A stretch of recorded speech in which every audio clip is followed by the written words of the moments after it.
গ্রেফতারের সময় তাদের নিকট হতে একটি বিদেশি পিস্তল, একটি ম্যাগাজিন, 4 রাউন্ড গুলি, একটি মাইক্রোবাস, 2টি ভুয়া গাড়ির নাম্বার প্লেট, 6টি র্যাব কোটি, 2টি হ্যান্ডকাপ, একটি ওয়াকি টকি, একটি পুলিশ লেখা স্টিকার, একটি লেজার লাইট, 2টি পুলিশ ব্যাটন, একটি ওয়াইফাই পকেট রাউটার, একটি সেনাবাহিনী মাস্ক এবং 2টি স্মার্টফোন উদ্ধার করা হয়। গ্রেফতারকৃতদের প্রাথমিক জিজ্ঞাসাবাদে জানা যায় তারা একটি সংঘবদ্ধ ডাকাত চক্রের সদস্য।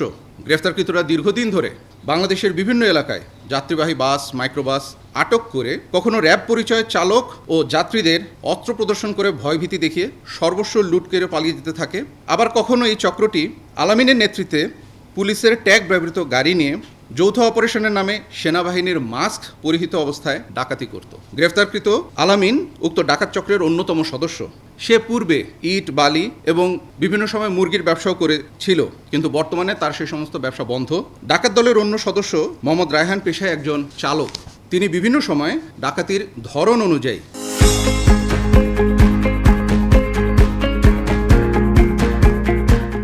মিনি ট্রাক, মাইক্রোবাস সহ চাহিদা অনুযায়ী যানবাহন সরবরাহ করে নিজে চালকের ভূমিকা পালন করত।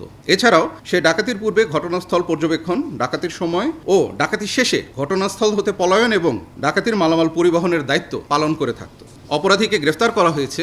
তাদের ভেতরে আলামিন ওরফে মোটা আলামিনের বিরুদ্ধে ঢাকা মহানগরীর খিলগাঁও থানায় একটি ডাকাতি, কেরানীগঞ্জ থানায় একটি অস্ত্র মামলা, 2টি ডাকাতি মামলা, মুগদা থানায় একটি চুরির মামলা, নারায়ণগঞ্জের সিদ্ধিরগঞ্জ থানায় একটি ডাকাতির মামলা, রূপগঞ্জ থানায় একটি ডাকাতি মামলা ও টাঙ্গাইল জেলার সদর থানায় একটি ডাকাতি মামলা সহ মোট 8টি মামলা রয়েছে।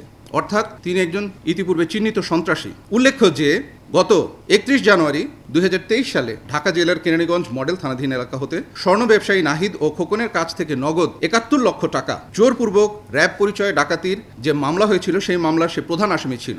এছাড়াও গ্রেফতারকৃত আলামিন গত 25শে মে 2025 তারিখে তাকে ডাকাতি মামলায় র্যাব কর্তৃক আটক করে খিলগাঁও থানায় হস্তান্তর করা হয়। পরবর্তীতে সে জামিনে মুক্তি পেয়ে পূর্বের ন্যায় ডাকাতি শুরু করে। র্যাব কর্তৃক আলামিনকে প্রায় 5 মাস যাবৎ গোয়েন্দা নজরদারিতে রেখে অবশেষে গতকাল তাকে আমরা হাতে নাতে গ্রেফতার করতে সক্ষম হই।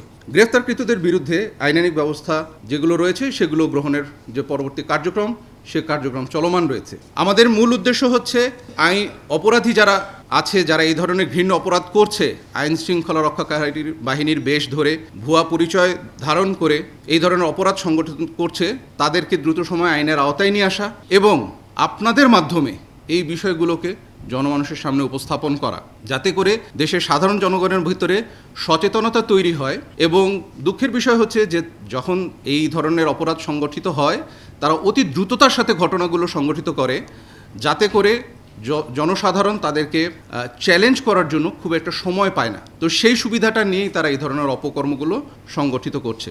তাই আমি আপনাদের মাধ্যমে সর্বস্তরের মানুষের কাছে অনুরোধ করতে চাই, যখনই এই ধরনের কোনো ভুয়া র্যাব পরিচয়ে কেউ কোনো অভিযান পরিচালনা করতে আপনারা দেখবেন, আপনারা প্রতিরোধ সৃষ্টি করবেন এবং যথাযথভাবে তাদের যে আইডি কার্ড, তাদের পরিচয়পত্র এবং তাদের যে ক্রেডেনশিয়ালস আছে সেগুলো আপনারা যাচাই বাছাই করে তারপরেই আপনারা এরকম যারা সঠিক তারা অভিযান পরিচালনা করবে, আর যেখানে আপনারা ভুয়া বলে চিহ্নিত করতে পারবেন সেখানে তাদেরকে দ্রুত আইনের হাতে সোপর্দ করে দেওয়ার ব্যবস্থা করবেন।